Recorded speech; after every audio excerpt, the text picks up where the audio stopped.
Her story stands for heroic, eloquent, resilient, and relentless women. This is a platform that was created to help empower women in telling their stories while empowering others to share their stories as well. In my last episode, I introduced Rocky, the fighter in me. I talked about a lot of different times in my life where that fighter has had to show up in different ways. But in addition, I want to talk about where Rocky actually comes from. I have a special guest on elaborating on Rocky and her experiences. Rocky actually comes from my dad nicknamed me Rocky, and I asked him a couple years ago, I said, Daddy, why do you call me Rocky? And he said, baby, because you've always been a fighter. You've always been a fighter. Now, I know I love the movies, Rocky, I got the whole collection, but I always felt like it was something deeper. Like, why do they call me Rocky? Is it because of the movie, because I love the movie? But my dad told me it's because I always was a fighter. So recently, taking care of my dad, we had that conversation again, and he said, baby, I asked you to come get me because I knew that you were going to fight for me. So that really touched me. Talking about my dad, the last 8 months, I've been taking care of my dad, my daughter and I. And this past week, my dad actually passed. So I want to take a moment just in memory of him.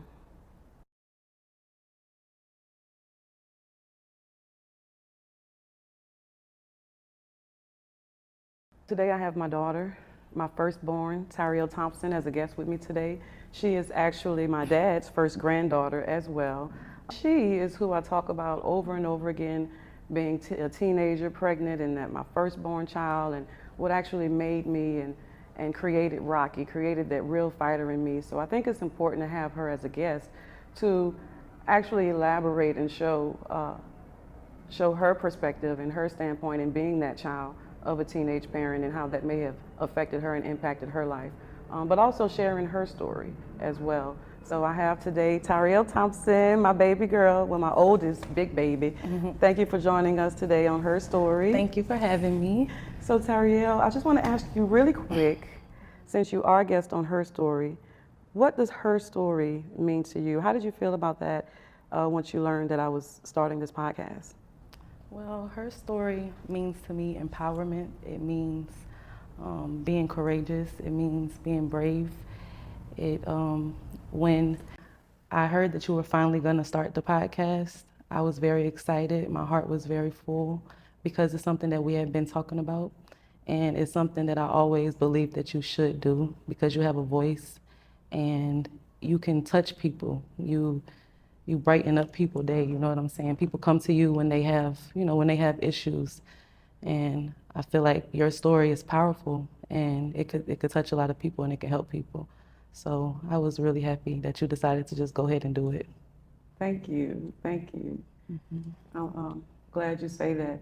And that's what I hope to accomplish here with Her Story and telling my story, you sharing your story and other women coming out to share their story as well, to encourage, empower, uplift, and let other women know that, hey, you're not alone. You're not the only one that is in this situation, that has been through this and that has gone through this and overcome and made it through and have a victory over that. So thank you again for coming today and joining me. And I just wanted to shed light on what it was like for you being the child of a teenage parent. Yeah, I definitely went through some things. I felt like we definitely did grow up together. A lot of things, I learned a lot of things maybe a little later, but some things I was exposed to earlier because of how young you were and because of the people that I was around and things like that, and because I was around older people. So I was exposed to a lot. I feel like, in a sense, I had to grow up sooner than I would have. Tyriel, on the previous podcast, on previous episodes, I speak about how you've been there for every step of my life and how you helped form and shape Rocky, me having you really brought out that fighter in me. And everything I've been through, you've been there. I didn't get no breaks. I didn't get no holidays off. I didn't get no summers off. I didn't have mama nobody to take you away from me. Everything, every day, it was you and I, no matter what. So in saying that, how do you how do you feel that it's impacted you and shaped your life? I definitely am my mother's child. I feel like I've watched you with everything you do, and you've definitely motivated me. I feel like I'm strong because of you. I feel like I'm a hard worker because of you. I feel like it shaped me.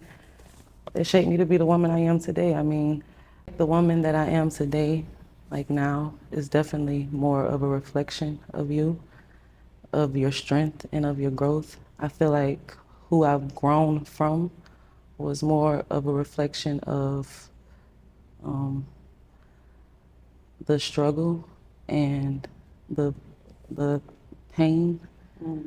and the things that we went through together, the things I've seen. So I definitely feel like I'm stronger, and I wouldn't be who I am today if I didn't get that experience. If you weren't my mom, I don't know where I would be.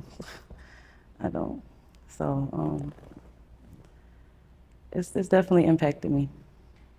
Right. Absolutely. I've watched you go through it, and I've watched you overcome.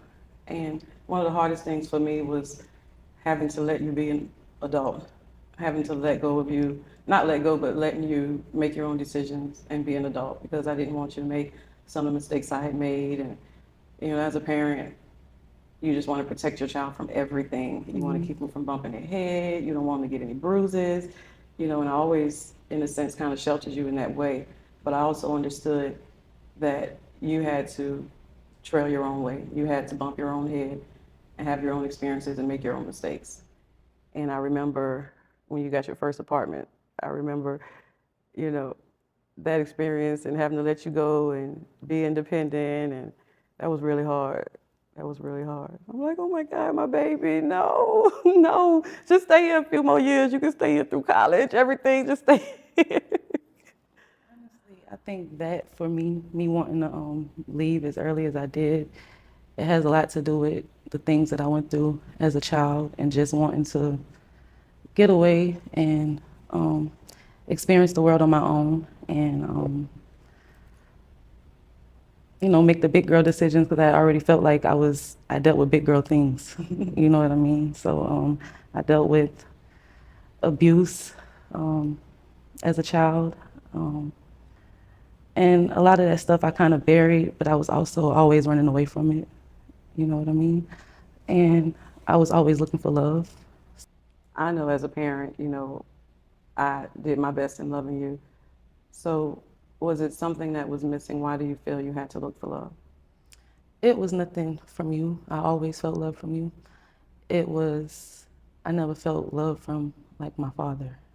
Um, so I searched for it in other ways, and being abused by somebody that was supposed to be a family member, it really messed up my perception on love and uh, what it was supposed to really be and how it was supposed to really feel. So a lot of times I felt like um, love was painful, and I felt like love was painful, and that's just something that was a part of that, and that's just something that I had to endure to, um, I don't know, get to the other side of it finally, I guess.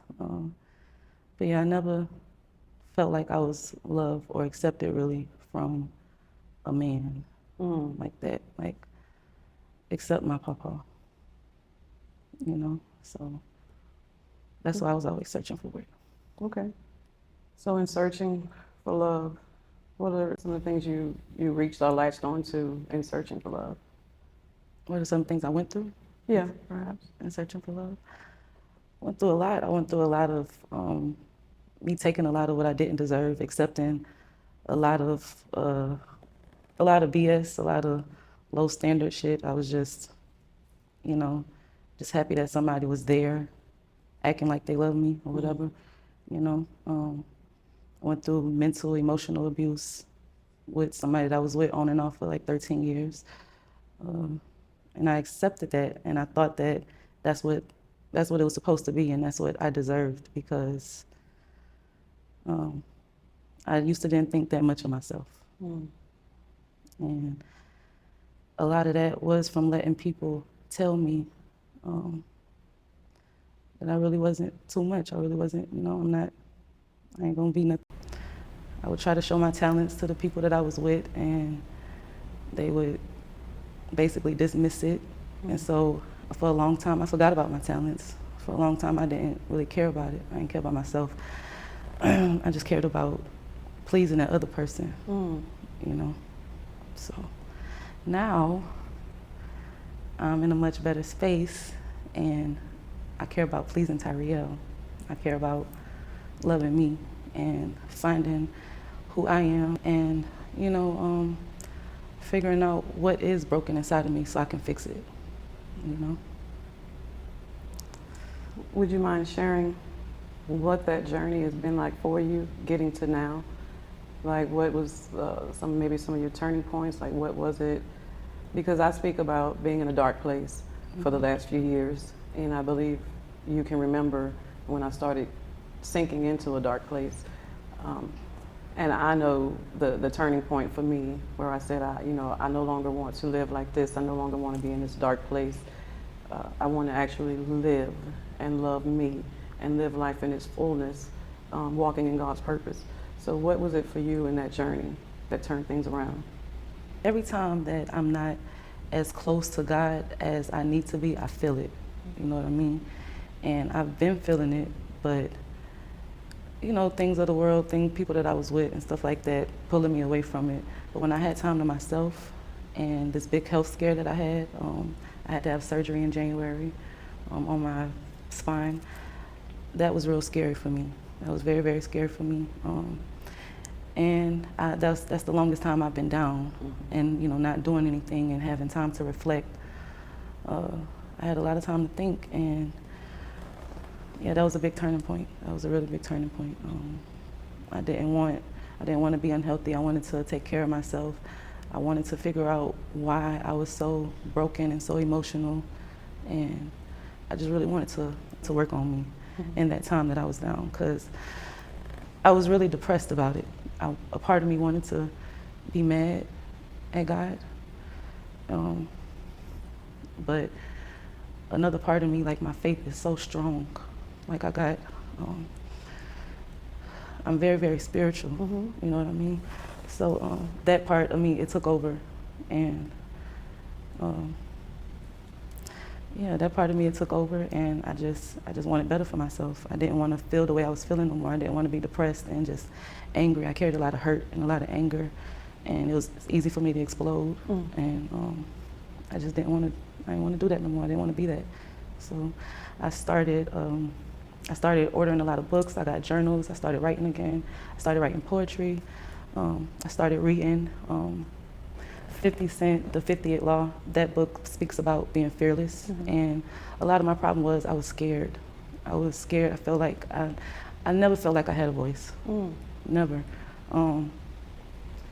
So my voice was my music, and the way that I represent myself, the way that I dress, style my hair and things like that.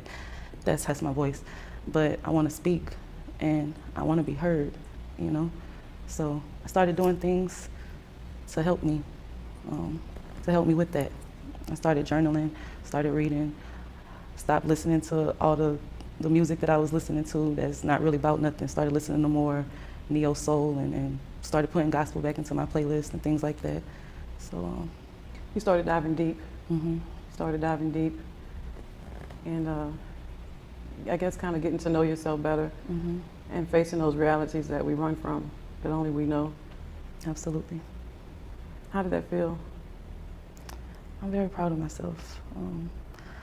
It feels empowering. It feels like I can go conquer the world. Like, I ain't scared of nothing. Like, can't nobody tell me nothing. You can conquer the world now?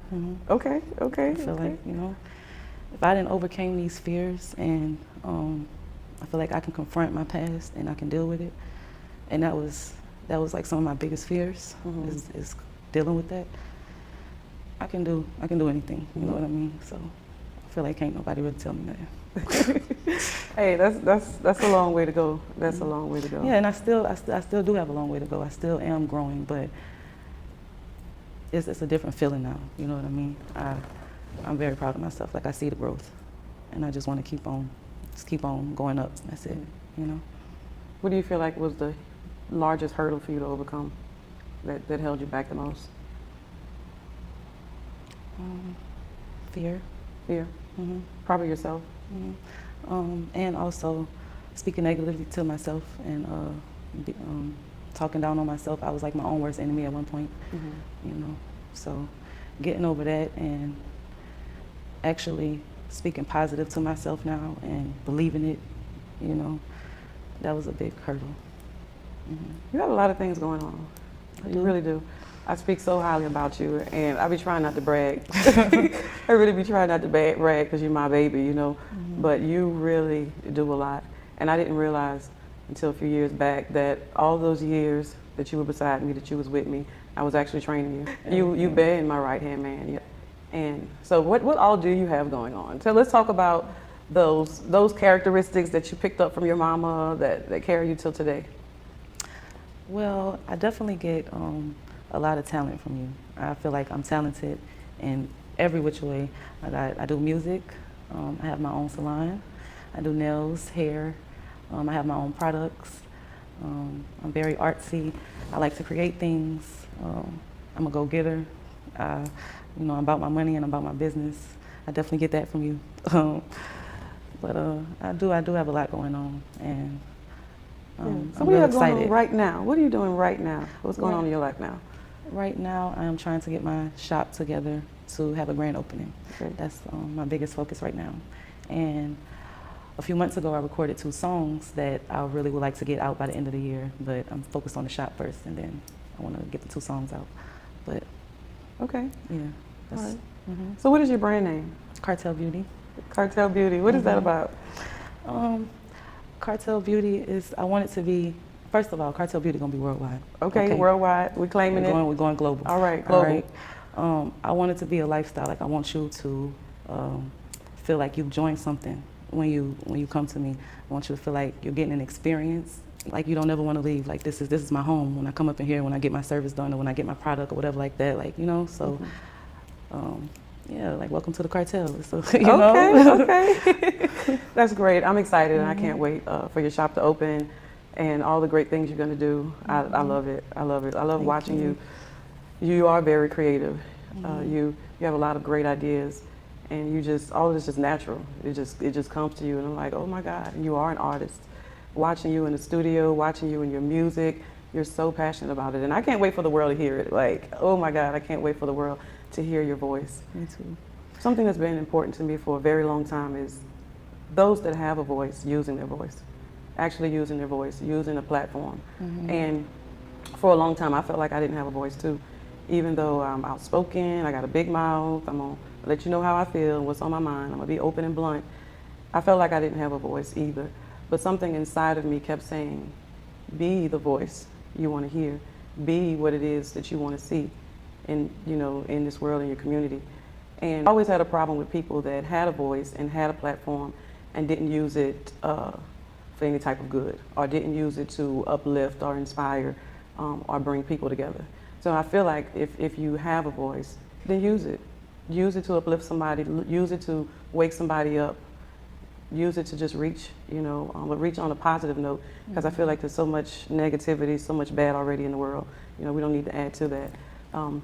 So recently, now I'm using my voice. You know, a couple years back, I did a few seminars, and I spoke at those seminars, and that was business. That was business, but this is more personal. You know that I'm a very personal person, very private and personal. So this has definitely been a challenge for me, coming out, opening up, letting people see who I am, different aspects of my life, and learn me. This has definitely been a challenge. But I also feel that I'm obligated, because of all the things that I've been through, I'm obligated to reach out and help, and to be there to other women, be there for other women, and help encourage and empower them.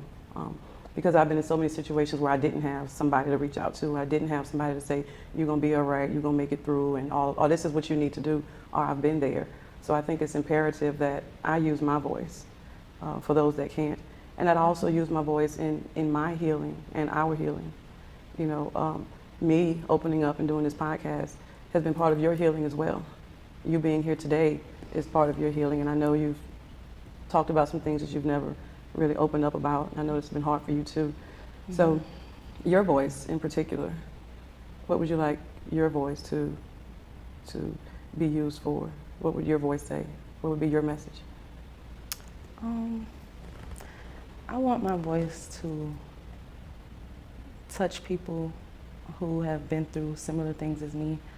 I want my voice to touch the people that's going through it and the people that done went through it, that's then already overcame it. You know, I have a story for, I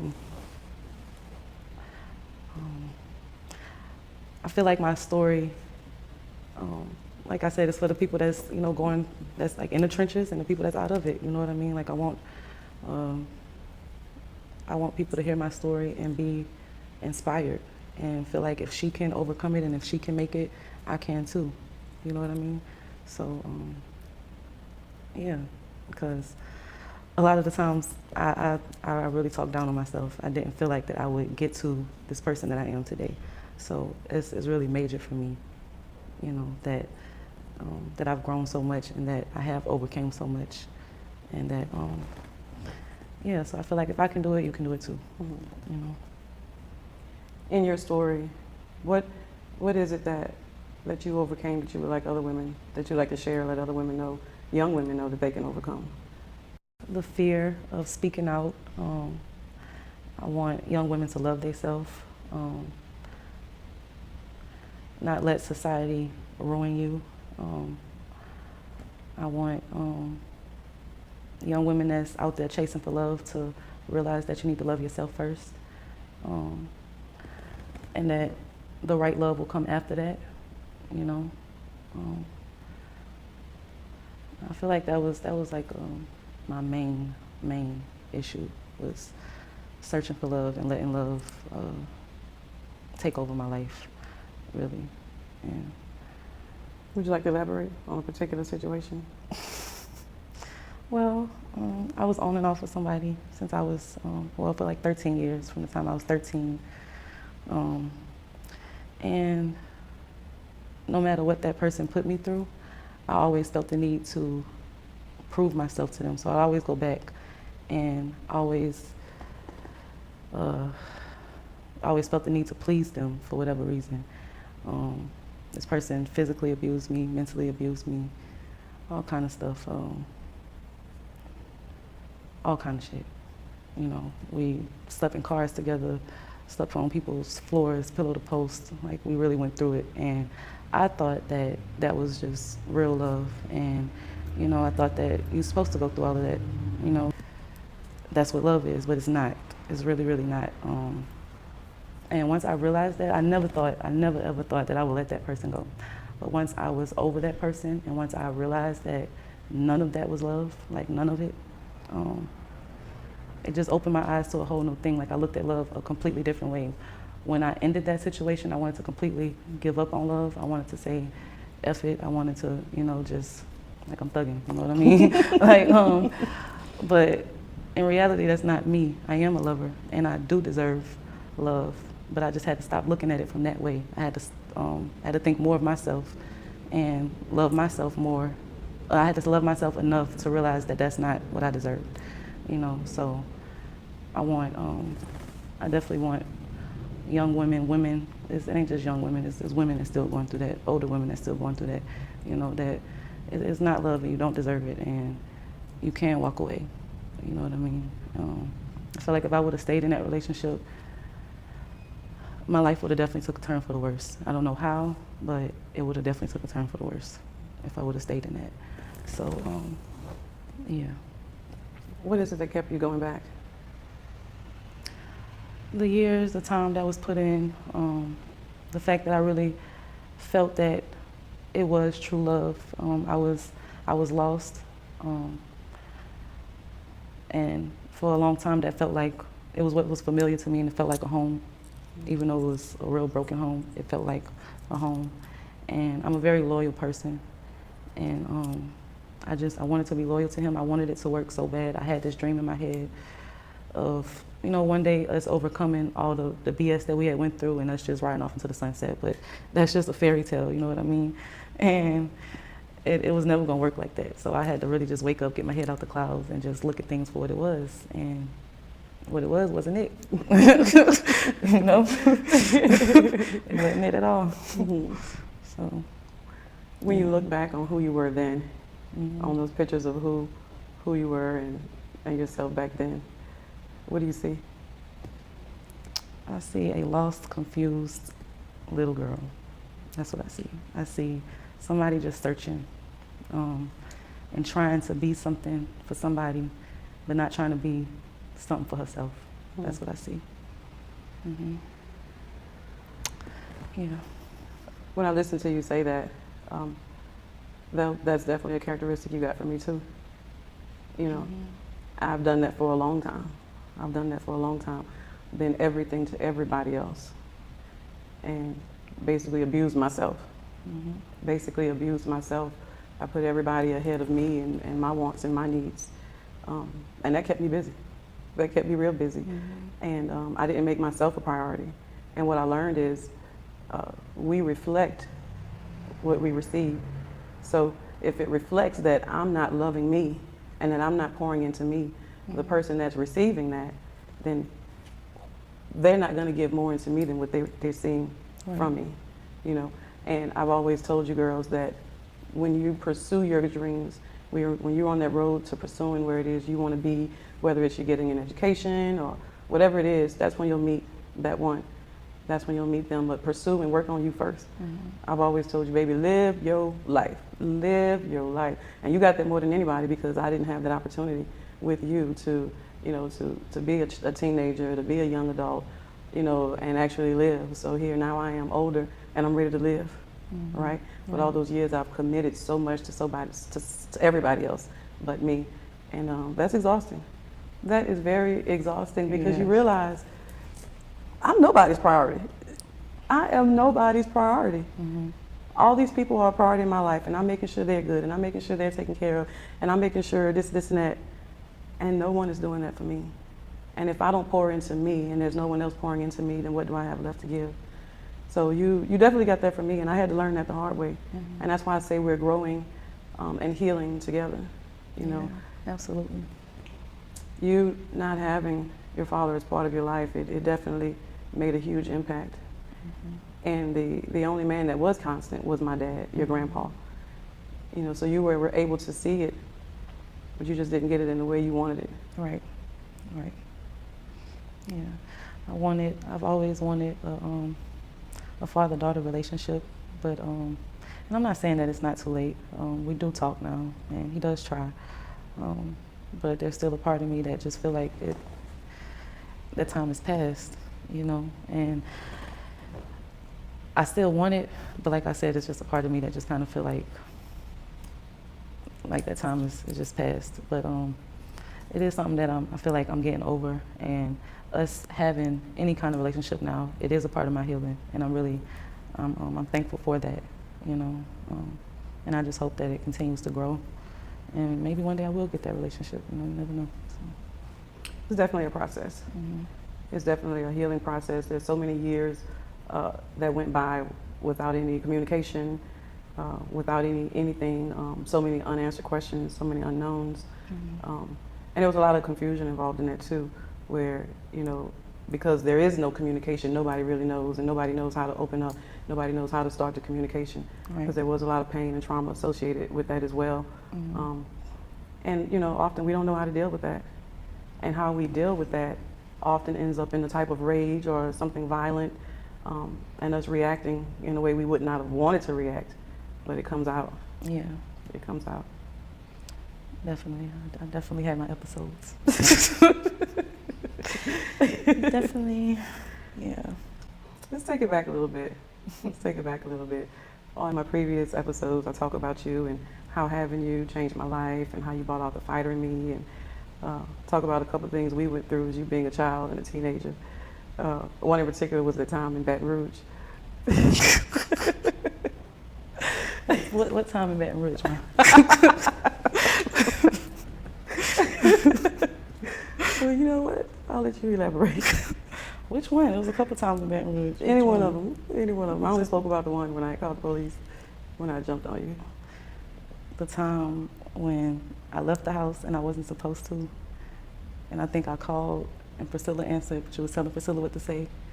I was trying to peep the scene. Is that what See- happened? I was trying to see if you had made it back home yet or not. Okay. And Priscilla was saying something that she wasn't there or whatever like that. And I'm like, okay, I'll be home in a few or whatever. I don't know what I told her.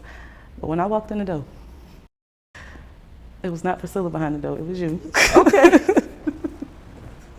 And she did jump on me.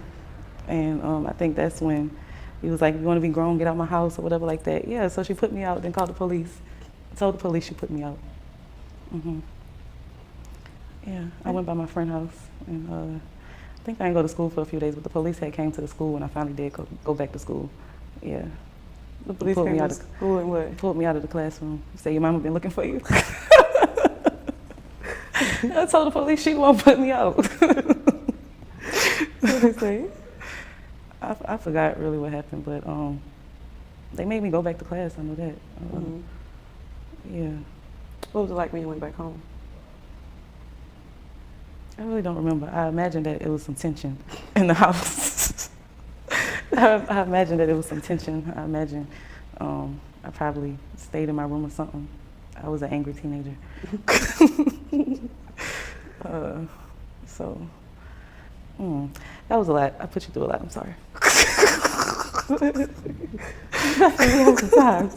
You definitely put me through some things. Yes, you did. What was another scenario you were thinking about? It had something happen in Baton Rouge. Well, at the time we was all fighting. Oh my God. It was a lot of stuff that hadn't happened in Baton Rouge, man. A lot of stuff. I would definitely say Baton Rouge, it really shaped me. It really impacted me a lot. The experience I had in Baton Rouge really toughened me up. I say that a whole lot. Yeah, Baton Rouge was rough. I had no idea. It was pretty rough. Like, both of my experiences in Baton Rouge, as a child and when I went back as an adult, was rough. What about the time we was fighting? The fighting in Baton Rouge. What happened? So this girl was upset with me over a boy that we both liked or whatever, was interested in. He wound up taking me to the dance, blah, blah, blah. Anyway, she came to my house and she knocked on the door and her people was like looking for me trying to fight, and Priscilla had answered the door and told them I was in the back. And then I think Priscilla had went and told them, I told them I was about to be outside, and Priscilla went and told you what was going on, and you wanted to go talk to the girl mama. So we got in the car, and my other friend was there too, but you had wanted to go talk to the girl mama. We got in the car, you trying to talk to the girl mama, she banging on the window saying, basically cursing both of us out or whatever, like, no, F you, I want your daughter, da da da. So he pulled the truck over, he was like, Tyriel, handle your business. So I got out the truck, started fighting the girl, her brother jumped in, and then you jumped in. And then we was just all out there fighting. That was definitely an experience. Yeah, I got in a lot of fights out there. Yeah, A lot. that was definitely an experience. We did move a lot. We lived in quite a few different states. And you had to go through a lot of experience when you was a new kid on the block. And you had to prove yourself. A lot. And they always, because I was quiet, they always wanted to mess with me, test me or whatever. So I remember in Georgia, when we was in Riverdale, I fought the second day. The second day? You remember that? What you was fighting for? Because the girl was picking on me the first day, and then the second day we in gym, and she like pushed me against the gym locker or something. I forgot what she did, but she put her hands on me. And yeah, I was fighting the second day of school. They found out, huh? Fuck around and find out. They found out. Went through that a lot of having to start over and meet new people, make new friends and all of that, and yeah. Starting over, moving to different states, being a child with your mom, what was that like for you? How do you feel like that's shaped your life? Back then, I didn't like it. I wanted to just stay back home with family. I just wanted to be in Slidell. I was tired of having to meet new friends, and once I got attached to these friends, it's like as soon as like we got like that, it's time to go. So, you know, I ain't like that. But now I feel like it is definitely, I love to travel. I feel like I'm very diverse. You know, I feel like I can go anywhere, and I ain't scared. I ain't scared to travel. I'm not scared to get on the road. I'm not scared to do none of that. So it was an upside to it, you know. I got to see a lot. Got to sightsee a lot. We did a lot of going to parks and visiting. What is the word I'm looking for? Monuments, museums. museums. Yeah, monuments and stuff like that, and things that a lot of people probably never seen or got to do before. So I think overall it's made you a whole lot more cultured. mm-hmm. You have a different perspective on life because you've lived in quite a few different places. Mm-hmm. I know it definitely gives me a different outlook on life. Having spent time with other cultures and seeing how other cultures live closely, it makes a huge impact. Definitely. So Tyriel, you've definitely shared a lot about your experiences and being my daughter. If there was something that you can say overall about being the child of a teenage parent, being my daughter, my oldest daughter, and growing up, what would you say? What would you share? It's definitely been an experience, an amazing experience. It has its highs and its lows. I feel like I would not be the woman I am today if I was not your daughter, if we hadn't been through the things that we've been through. So I definitely appreciate it. I definitely am grateful that I am, that I am your daughter and that you decided to keep me and, deal with life of being a teenage mother and not shying away from it like you could have. It's really amazing to see both of our growth and to watch you grow as well. And I know, to see me grow and to see you overcome a lot of stuff has really been amazing. And like you said, we're growing together and we're healing together. And I feel like we need one another. We definitely need one another. Neither one of us could have did it without each other. So. You're so right. You're so right. You definitely, I've heard it said that we have children to teach us something. Mm-hmm. So you've taught me a lot, having you, us growing together. That push, that drive that you have, that's all me. Mm-hmm. I didn't make you by myself, but I can't take 100% credit. However, that is definitely a reflection of me because you watch me push, you watch me hustle, you've watched me grind, you grind with me. Mm-hmm. We've made money together, we made significant money together. And you've grown a whole lot. You've grown a whole lot. I remember when you were in your rebellious stage and, you can't tell me nothing stage and mama, this is what I'm gonna do no matter what stage. Mm-hmm. And okay, baby, all right. But through it all, that brought us back together. Mm-hmm. Definitely. The pain, the trauma, it brought us back together. And I knew you needed me and I needed you. I needed to know that you were okay and that you were in a good space. Mm-hmm. What started that transformation for you? Because a few years ago, you moved from Louisiana. You were out there by yourself when I moved to New York. Mm-hmm. You moved from Louisiana here. Why did you do that? What made you make that decision? My life was in turmoil in Louisiana. I felt like I was going nowhere fast. And I felt like if I would have stayed, I was around people that was draining me, and I was allowing them to drain me. And if I would have stayed there, it just would have been a repeated cycle. It just would have kept on going on and on. And when I first decided to move to New York, I was against it. I didn't want to come out there. I wanted to because I was still stuck in that same mindset. Mm. And once I started to look at things different and look around me and, just see how much of a turn my life was taking, it really opened up my eyes. And I knew I had to do something. I had to do something quick. So I moved to New York, and I've really been trying to better myself ever since. Like definitely had my setbacks, but I'm nowhere near the person or in the place that I was when I left Louisiana. So. Absolutely, you were a mess. You were a mess. I'm like, oh my God, my baby.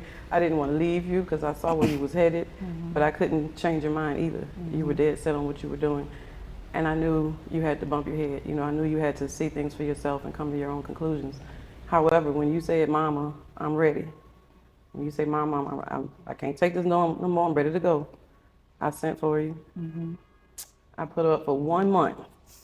1 month in our own place, and I ain't did nothing else since. Well, I ain't had to contribute. I ain't really had to contribute since. And that was what, 3 years ago, 4 years ago? It was 4 years ago, 4 years ago. 2019. In those 4 years, what have you accomplished? Where do you feel that how you've grown?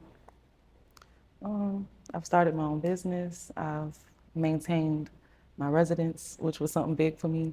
I feel like I've grown mentally, spiritually. I definitely got closer with God. And a lot of the things that I was running away from, like my spiritual gifts, I've learned to embrace it and dig deeper into it. Mm-hmm. You know, like I just opened up my salon. I started taking my music more serious. I've done shows, which was a really, really big accomplishment for me because I've always had stage fright. I've done a lot since I've been here. I've done a whole lot that I definitely don't think I would have done back home. So. Okay.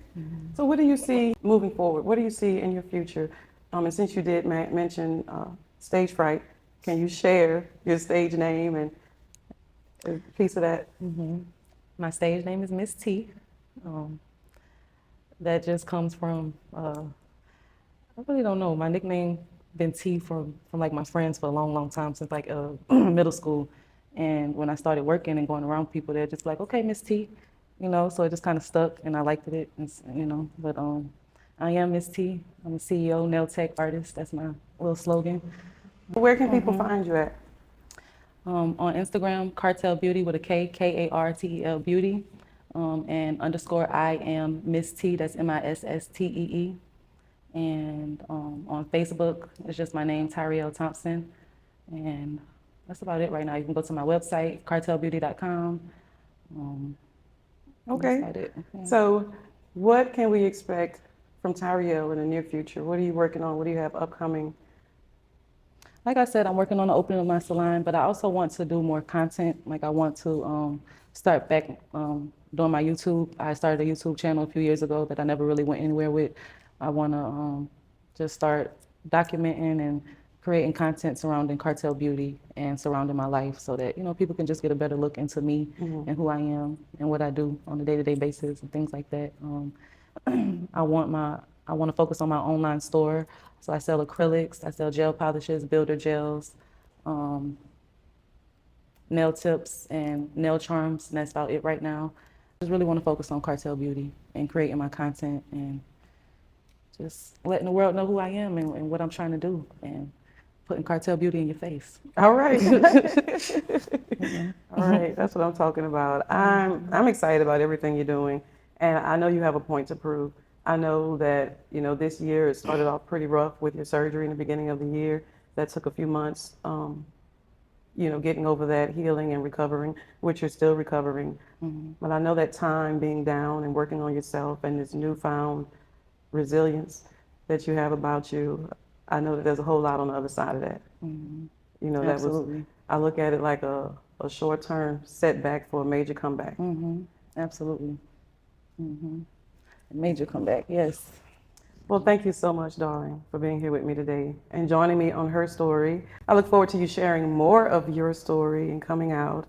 And I thank you for being a part of Her Story today, and just, you don't know it, but the role you've played in my life. You know, you get bits and pieces of it, but that firstborn child is different. Having you played a major role in who I am today, and the fighter and the go-getter in me. So thank you for that. Well, I appreciate you having me.